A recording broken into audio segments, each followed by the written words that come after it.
Dig deep. You've been training for this. Don't overthink it. Get out of your head. You were made to do this. Your team has your back. This is my time.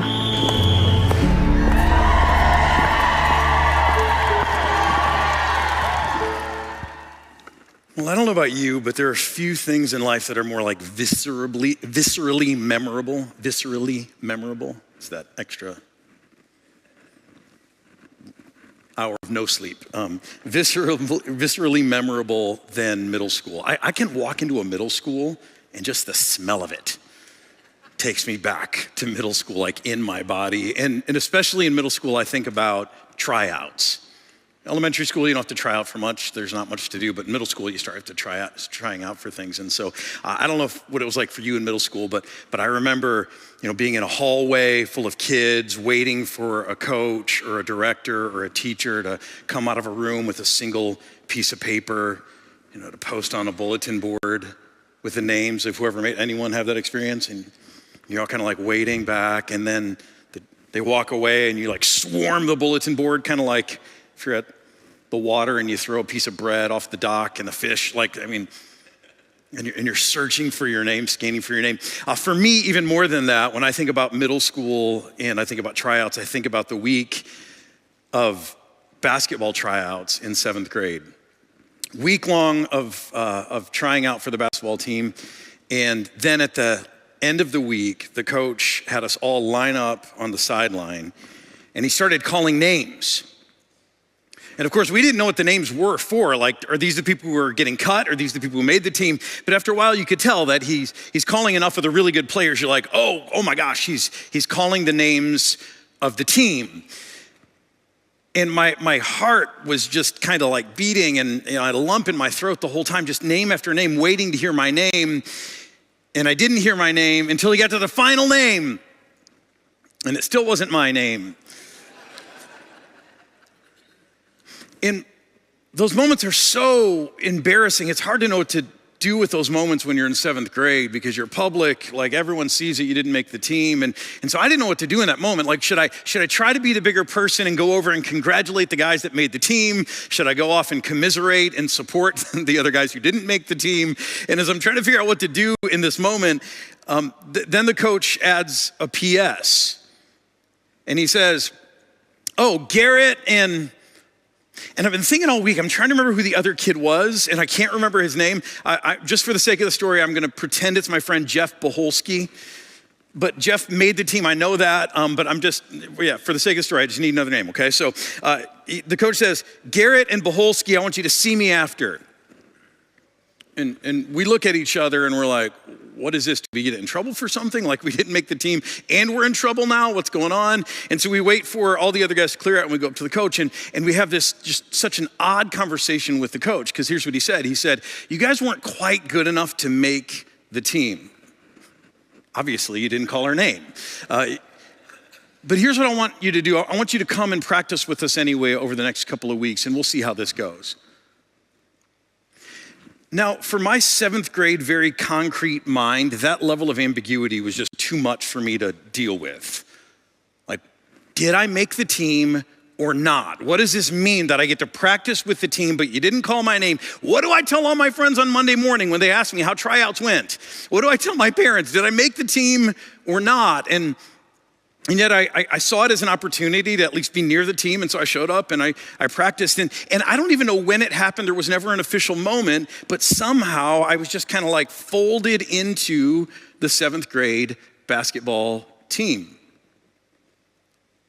Now, spoiler alert, just to let you know, this is not like my Michael Jordan moment. In fact, in high school, I got my varsity letter in cross country. I was cut in 9th grade from the basketball team. I didn't get to play at all in high school. But all these years later, I still am not exactly sure how I made the 7th grade basketball team. And that's just it. When it comes to making a team, sometimes it's really obvious. how you made the team or got the part or landed the job or got the promotion. Sometimes it's just because you were the most qualified, the most skilled, the hardest working, and so you earned the spot. Sometimes in life it's really, really clear. But then other times, kind of like me in 7th grade basketball, you make the team and you have no idea really what it was that got you there. And that's where we're starting off this new series, the series called Up. We're gonna honestly ponder the question, how did I get here? How did I make the team? And you say, what team? Well, we're talking about Jesus's team. Couldn't resist a little jump shot Jesus. Now, for some of you, you're sitting here or you're watching this and you're thinking, well, I don't consider myself a part of this team. I'm just here because I like a girl and she invited me and I thought that would be a good move. And you're right, that is a good move. Or for some of you, you're like, no, I'm just here because my boss says that he goes here and I just thought it'd be good for my career. Or for some of you, you're here because you're investigating. You're like, I'm not on Team Jesus yet, but I'm checking this out and I'm taking my time.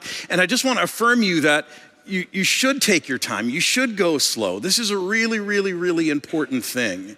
And you should take your time and look into the claims of Jesus. And you should take your time and look into Pathfinder so that if you commit to this team, it is an all-out, wholehearted commitment.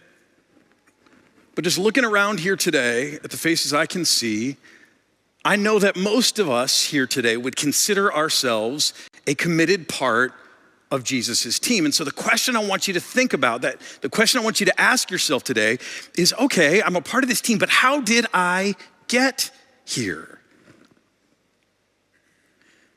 And I think when we ask ourselves that question, there's all different kinds of answers that we come up with. For some of us, we would say, well, of course I'm on this team. I'm a very saintly person. Like I pray my prayers, I read the Bible, I'm a good person, I try not to drink or smoke or dance or swear or do any of those things, which by the way don't get caught up in those things, but you know the myth. I earned the spot. Like I'm a more thoughtful person, I'm a more godly person than most. Of course I would be here because I made the cut. I'm just that much better than everybody else. For some of us, you'd answer that question differently though. You would say, I'm a legacy admission, which I think is how you say this. You know the thing, like if your mom went to Harvard and then you apply to Harvard, it's way more likely that you're gonna get into Harvard than I'm gonna get into Harvard because your mom went there. It's this legacy admission thing. And for some of you, that's your answer. How did I get here? You're like, I don't know. I mean, just like people in my family for generations have been going to Harvard. And so I figured that's where I was gonna go. And of course I got in. For some of you, when you ask yourself this question, for you, it's a little more of a panicky question because you're like, I don't know. I think someone made a mistake. The wrong Eleanor Shellstrop. Only some of you watch that show, apparently. And I think all of us, if we're honest, at different times feel this way. We're kind of like, I mean, I'm here, but I'm not sure I should be. And you look around and you see other people who seem to be doing it better, or people who know more, or people who've got their lives more put together. And you're like, I think I'm here, but I'm not actually sure I should be here. And I'm just waiting for someone to call me out and say, hey, you don't belong here. Now, let me just break it to you. I don't want to bury the lead today. The truth is, the way that you got on Jesus's team, if you are a member of Jesus's team, is way more like the confusing story of how I made the 7th grade basketball team than any of these reasons. And that's what we're going to dive into today. We're going to look at the story of Jesus calling his first team members to join his team.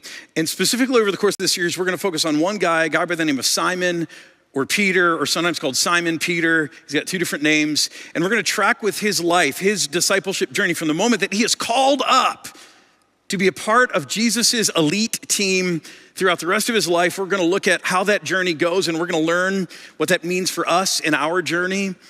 But we're starting off at the very beginning in Matthew chapter 4, at the beginning of Jesus's ministry, as he calls his first disciples. It says, as Jesus was walking beside the Sea of Galilee, he saw two brothers, Simon, called Peter, I just told you about him, and then his lesser known brother, Andrew. They were casting a net into the lake, for they were fishermen. "Come, follow me," Jesus said, "and I will send you out to fish for people." At once they left their nets and they followed him. Going on from there, he saw two other brothers, James, son of Zebedee, and his brother John. They were in a boat with their father Zebedee, preparing their nets.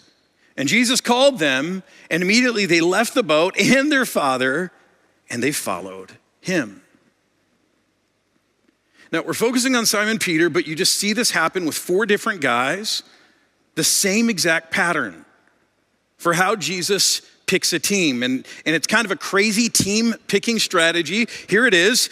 He saw them, he called them, and they left everything to follow him. This is true of those four guys. It's true later on of a guy named Levi, who is also known as Matthew, the one who wrote down this gospel. The same pattern. Jesus saw them, he called them, and they left everything to follow him. Now, we usually get hung up on this part and we say, wow, isn't that incredible? These guys left everything to follow Jesus. And we're going to talk more about that later. But what's incredible is that this is Jesus' strategy for picking a team.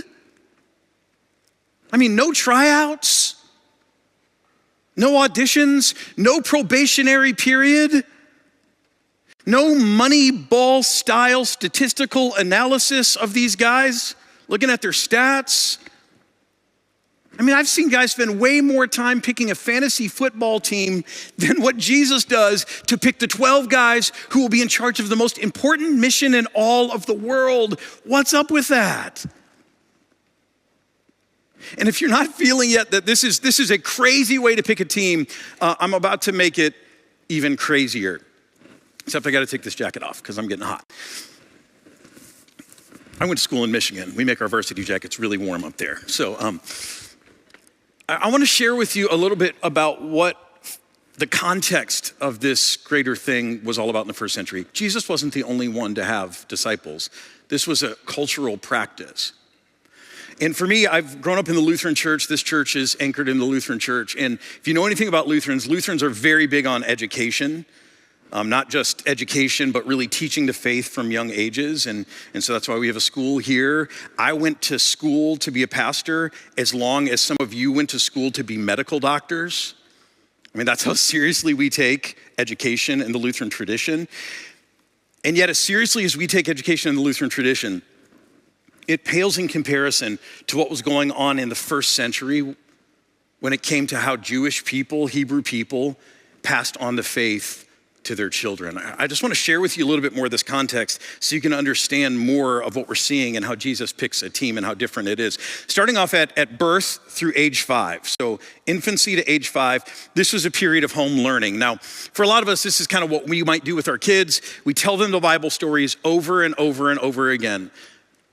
Here at Pathfinder, my kids got Bibles from the time they were 3, and they would make me read them bedtime stories of the Bible over and over and over again. And this is what every Hebrew parent would do to their kids so that by the age of 5, the kids knew all of the Bible stories of the Old Testament. But that was only the beginning. Then at age 5 through age 10, kids would enter into a more formal training. They would go to the synagogue or the temple, and there'd be a Torah teacher, and they would study the written Torah. Now, Torah means instruction of God, but here it's kind of referring to the first 5 books of the Bible. And when I say that they would study the written Torah, here's what I mean, that the children would be taught to memorize word by word every word of the first 5 books of the Bible at a minimum. So by the age of 10, you wouldn't find a Hebrew kid who did not know the scriptures verbatim by heart. Isn't that extraordinary? There's actually a 2nd century historian who was in, I think, Jerusalem, and he said you could not find a 10-year-old boy in Jerusalem who you could walk up to who did not know, who could not recite for you the entirety of the Torah by heart. Now, if you were good at all that, then at age 10, you took the next step. Age 10 to 13, this was time focusing on the oral Torah. Now, this may be different for us because in Judaism, there's not only the written scriptures that we have, the Old Testament scriptures, but there was this oral tradition that taught all the other parts of the faith. This is known as the Talmud is part of that, or the Mishnah is a segment of that. And so there were all these other things that were passed down orally, and bright students would not only memorize the written word, but they would memorize this oral word. And then there's a hard line at age 13. And some scholars say that girls could be involved in the process up through here, but not after here. There's some debate about that. But regardless, at age 13, there was a hard line. At age 13, the boys would go through their bar mitzvah. And then, if they really excelled at all of this stuff, they would continue on with their education. If they didn't, they'd kind of go off the trade route and they would start to pursue more of a vocational trade. But if you were really good at this, then in this next phase, age 13 to 15, you would begin to learn rabbinical legal decisions. I've got a daughter who's studying for law school right now to the entrance exam, and some of you have been through a bar exam where you have to know all these legal decisions. That's kind of what this was, but from a faith standpoint. You would learn all of the decisions the rabbis had made about Jewish law, and you would learn how to question and debate on the basis of those things at age 13 to 15. And this was only for the brightest and best students. So you had to be really great at all of this, knowing this, understanding this, to take the next step to do this. And then at age 15, there's another hard line that is drawn.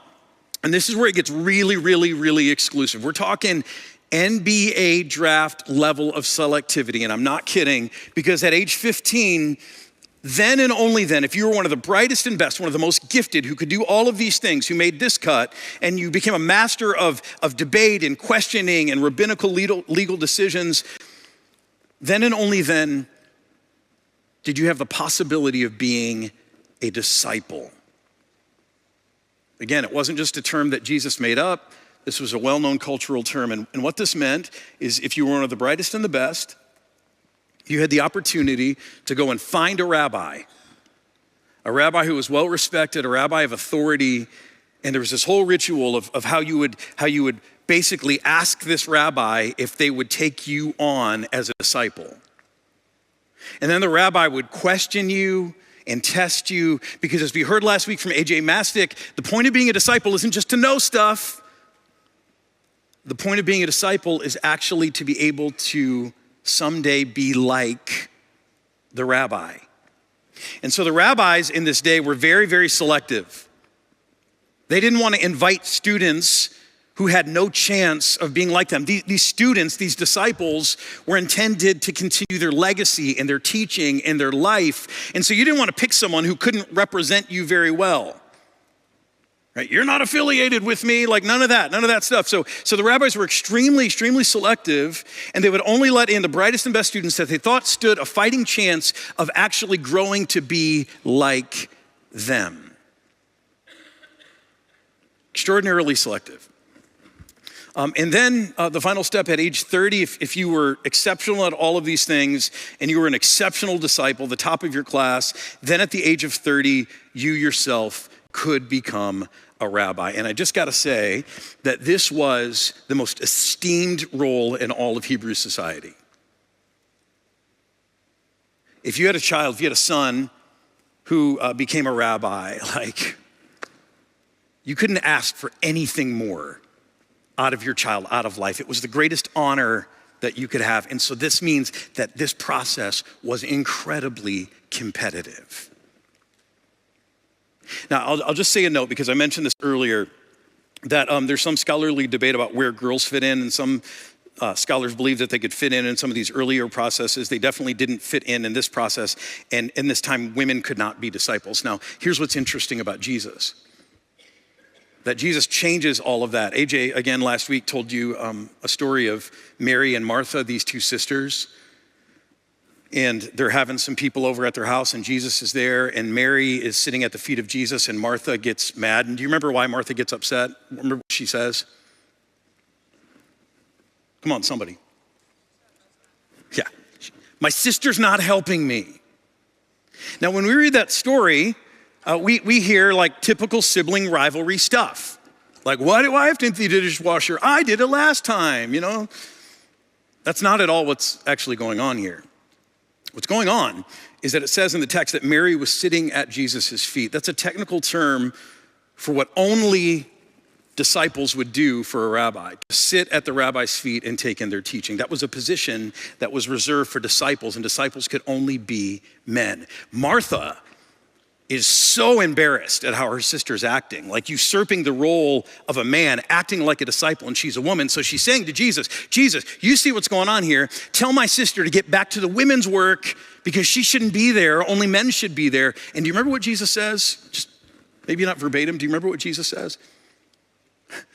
He's basically like, let her stay. She's chosen the better thing, and I'm not going to take that away from her. If she wants to sit at my feet and be a disciple, I'm not going to kick her out. Again, we have no idea how revolutionary that must have been, but it explains more of Martha's upset that her sister was doing something that was totally taboo in the culture. And Jesus didn't stop there. Then, of course, at the resurrection, he selects women to be the first witnesses of the resurrection and validates them as witnesses. And so we see from Jesus that even though this was the system that he grew up in, he starts to turn this whole system completely on its head, not just with women, but think back to how, again, in Matthew chapter 4, think about how Jesus chose disciples. Think about the people that he chose. Simon, Peter, and Andrew, and James, and John. We don't know exactly how old they are, but we know that they're practicing a trade.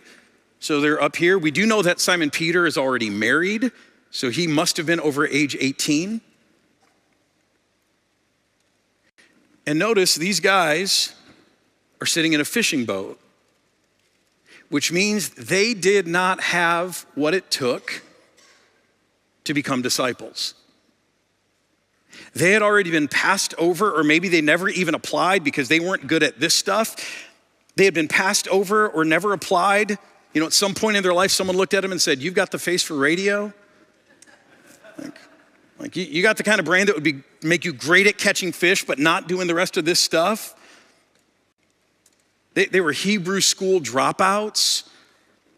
And Jesus, what is he doing? He chooses these not good enoughs, these dropouts, these leftovers. He chooses those guys that no one else wanted. I mean, Jesus is the best rabbi. Shouldn't he have the best disciples? And yet he takes these guys that no other rabbi wanted, and he calls them to be a part of his team. And then just think about his methodology. I just shared with you the methodology of how this works. Again, we saw this a second ago. His team picking strategy.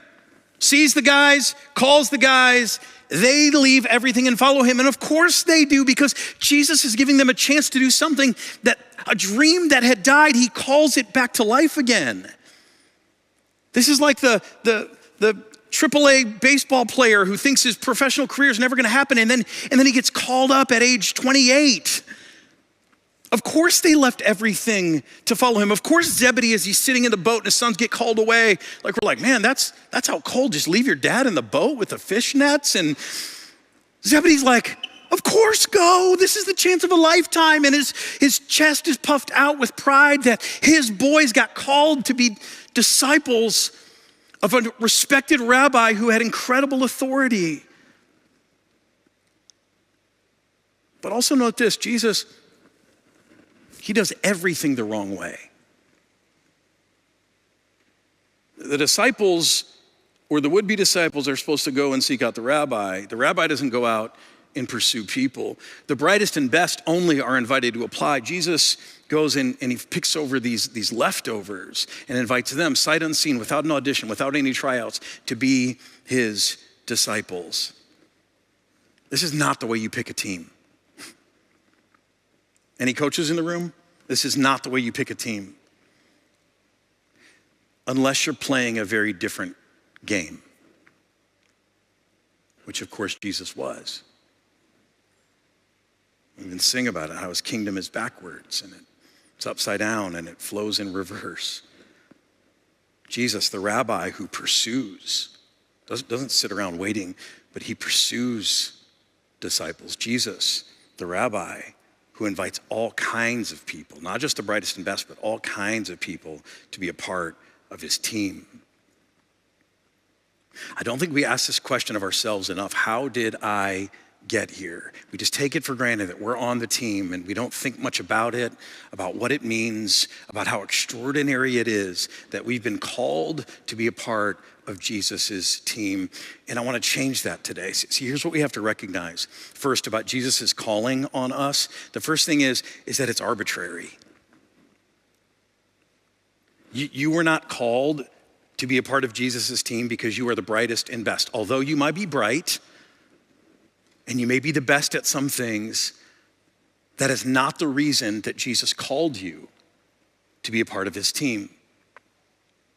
And you see it in Matthew 4, you see it even in Paul's words later on.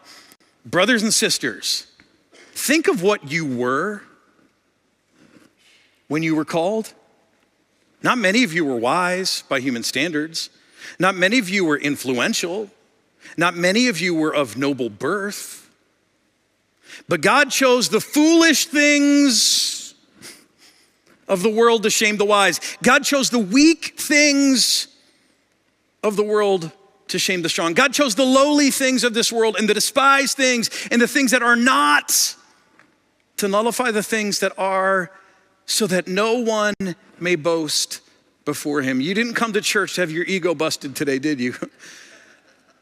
But you got to hear from Paul. I was trying to build you up. It's Paul's fault. He's trying to knock you down. But see, too often, we think about, how did I get on this team? And we assume there must be something about me. There must be something better about me. I'm more respectable. I'm more thoughtful. I'm more holy. I try harder than most. And Paul says, no, that's not it at all. That's not how God picks. It's random. It doesn't make any sense. It's arbitrary. It's backwards.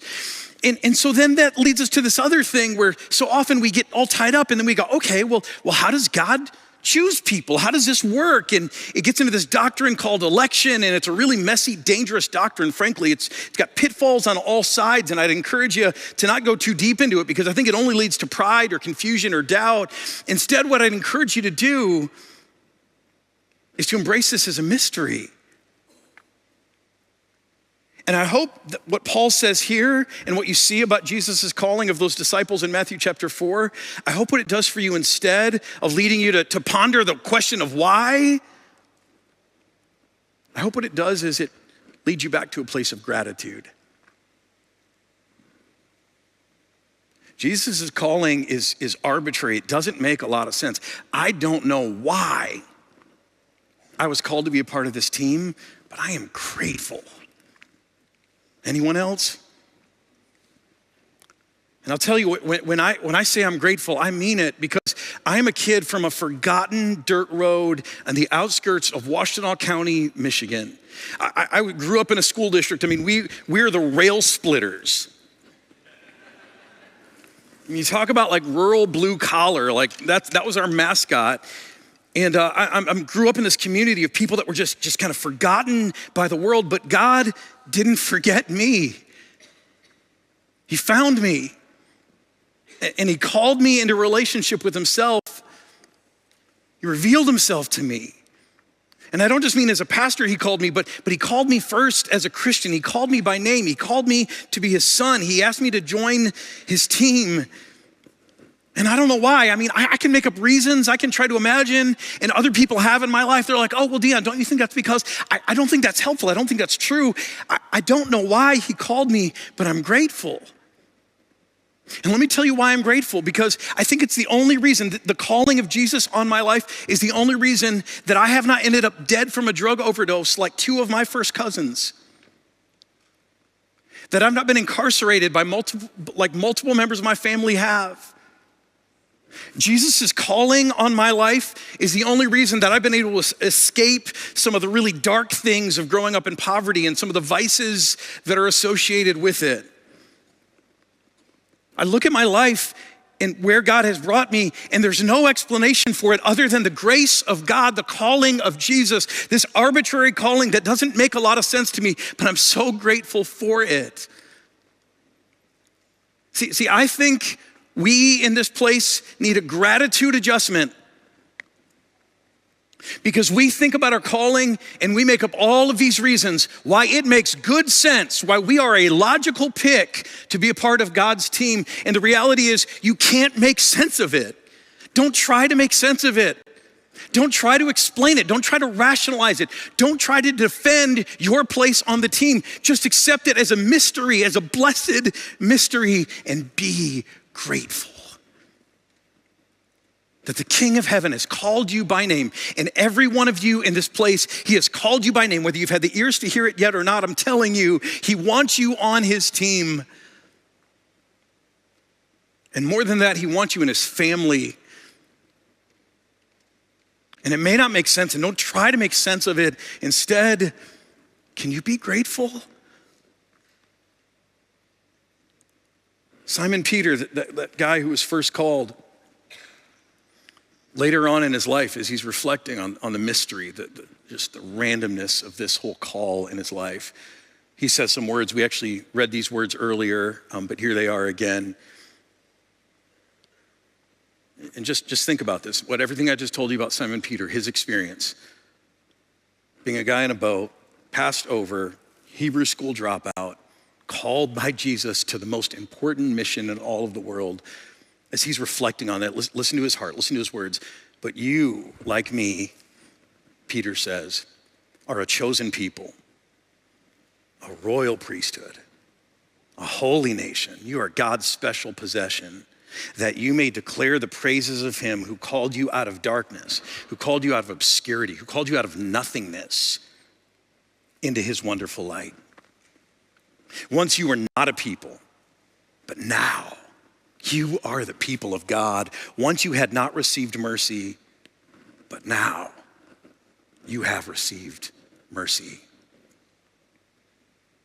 So be grateful. The second thing we need to understand about Jesus' calling is not only is it arbitrary, but it's also an indication of hidden potential. Now remember, rabbis only accepted disciples if they believed that those disciples could someday not only learn all the right stuff, but those disciples could someday become like the rabbi. Right? They would only accept disciples that they thought could become someday like the rabbi. And the same is true with Jesus.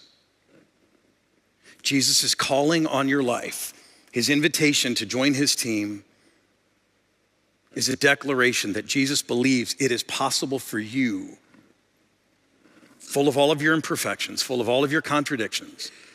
He believes it's possible for you to become like him.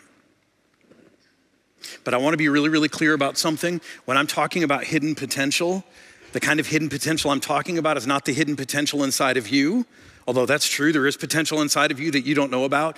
The kind of potential I'm talking about is the potential that exists inside of Jesus. I'm talking about the potential that our coach has. See, a really, really great coach is not a coach who can take a team of all-stars and win. I mean, that's a good coach. I mean, that's still a thing, right? You can take a bunch of egos and superhero basketball players and you can go to the Olympics and you can win a gold medal. I mean, that's still impressive, but the truly great coaches are the coaches who can take a team of misfits and mediocre people and transform them into a state championship team. They can take a so-so player. The great coaches, the amazing coaches are the ones who can take a so-so player and make them into a Hall of Famer. If you're thinking of an example, think of Mr. Miyagi in The Karate Kid with Daniel's son. This kid didn't know anything and he turns him into a champion. That's the sign of a great coach. When I talk about hidden potential, I'm talking not about your potential, but I'm talking about what Jesus, the rabbi, is capable of, that when he looks at us and he sees us where we are and he sees how far we have to go, he is not scared off. Not because he knows there's so much good in us, but because he knows how good he is as a coach. He knows how skilled he is as a rabbi. He knows how loving and tender and powerful he is as a good shepherd. And so what this should give us is a sense of confidence, but not confidence in ourselves. See, if you believe this hidden potential is all about you and you've got to fulfill this calling and you just got to work enough and try hard enough, then this leads to a bunch of stress This leads to all kinds of other things like hypocrisy and pretending to be better than you are and concealing your brokenness and hiding it from others. Because if you believe that you've got to be worthy of this calling and you've got to find the potential within yourself to become like Jesus, and that's something you've got to do, that'll eventually break you down. It'll eventually lead you into despair because you don't have the power to do it. And you'll live your life with all kinds of pressure and guilt. I don't want you to live in pressure and guilt. I want you to live in confidence. Confidence not in yourself alone, but confidence in how good Jesus is at his job. That although we may be miles away from becoming like him, that's just because he isn't done yet. That's the confidence I'm talking about. Again, if I can go back to Paul talks about his confidence, and look what he says in Philippians 1. He says, being confident of this, here's where my confidence is, Paul says, that he who began a good work in you will carry it on to completion until the day of Christ Jesus. I'm gonna say that again. Where's Paul's confidence? Being confident of this, that he, the one who called you and invited you to join the team, who began that good work in you, that he, where's my confidence? Not in you, but it's in him, that he has the power and the skill and the love and the know-how to finish what he started, to transform you, to transform me into people who look like him. And so if we just think about these two aspects as we start this series of Jesus' calling, how did I get here? How did I make the team? There's really no great answer for that question, except to be so grateful that you are. And then as we move forward and we think about what the real work is, because remember, being a disciple isn't just about knowing stuff. It's not about checking a box that says, I'm a Christian. It's ultimately becoming like the one who called us. And if that's an overwhelming thing for you, have confidence, because he who began this work in you, who called you by name, who invited you onto his team, he is so good at what he does that he will complete his work in you. Now, these two things alone, this gratitude and this confidence, took these 12 ordinary, unschooled men, these leftover, these has-beens, these dropouts, and it caused them to be 12 men who changed the world. With gratitude and confidence, what might we do? Let's go to God in prayer. Lord Jesus, I thank you that you have called us all by name. And Lord, I pray right now for anyone here, anyone listening to my words who doesn't yet know that, who hasn't yet dialed into your voice of calling. And Lord, I pray that by your Holy Spirit, you'd speak so loudly and clearly the name of every person hearing my voice, that you'd call them to faith, that you'd call them to relationship, that you do it in such a clear and compelling way that they would know it's your voice. And then, Lord, by your Spirit, I pray that you would prompt us, like those first disciples, to respond, to leave everything and embrace this incredible honor.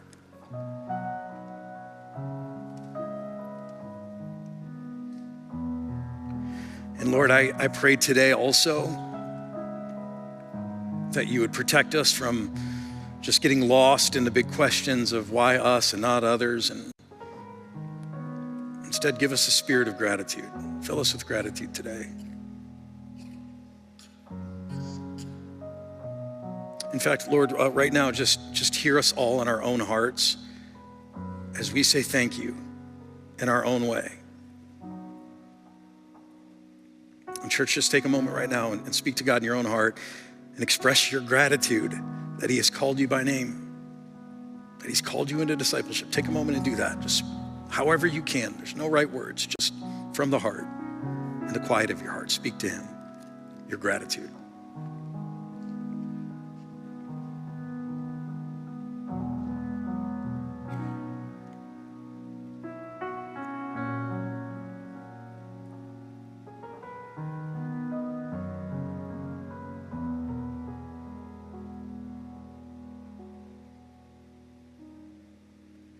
And Jesus, we pray that you'd increase our confidence in you, not in ourselves, but in you, to complete the work that you've begun in calling us. And so as we look at the gaps in our lives, as we look at all of the things that are not as they should be and not as they could be, that certainly don't reflect you, protect us from despair and instead give us confidence in what you can do, in your incredible craft, your incredible ability as a coach, as a rabbi, as a teacher.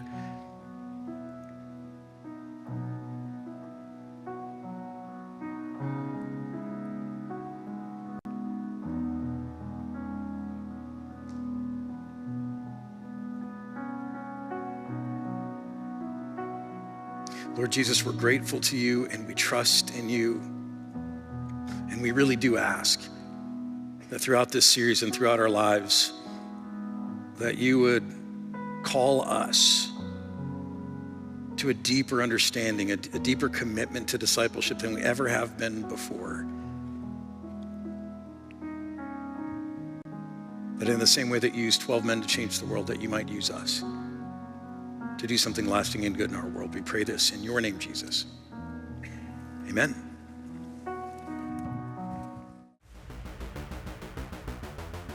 Thank you for joining us and being a part of our online community here at Pathfinder. If you're new here, or even if you've been here for a little while, you can find helpful links to resources in the description below or at our website, pathfinderstl.org. While you're there, you can also find our message podcast. So wherever you are and whatever you're doing, you'll never miss out on a message from us. And you can just listen to the message whenever you want. You never know who's going to be able to benefit from these messages, so please share it and bless others. Hit that subscribe button, like, and comment. Every interaction helps us spread the message of Jesus. So true. And finally, another way that we get to spread the message of Jesus is just from support from people just like you. So if you'd like to support a ministry with a gift, you can do so at pathfinderstl.org/giving. It's your generosity that fuels our work here. Have a great week.